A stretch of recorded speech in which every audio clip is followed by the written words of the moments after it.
Astrolabio, hindi ako pupusta kay Sanchez dahil binugbog ko lang siya sa sparring namin.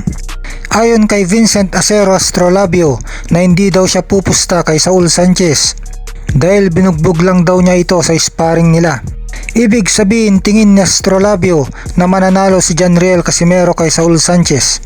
Dahil siya nga ay binugbog pa niya si Saul Sanchez, paano pa ang 3 Division World Champion na si Casimero. Pero kahit na ganon ay pumanig pa rin sa Astrolabio sa Amerikano na tubong Mexico, Saul Sanchez. At minessage ito ng good luck brother. Marami naman ang pumuna kay Astrolabio dahil mas kinikilingan pang dayuhan kaysa sa kababayan niyang si Casimero.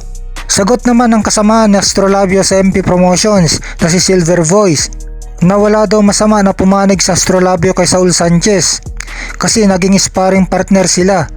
At ang masama daw ay yung hindi ka naman inaano pero tinitira mo yung Pinoy na natatalo.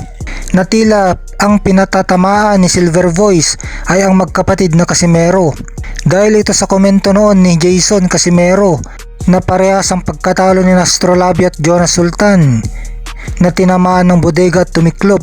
Hula ni Silver Voice na mananalo si Saul Sanchez via knockout sa round 6 hanggang round 10 kay Casimero sa laban nila sa October 13 sa Japan.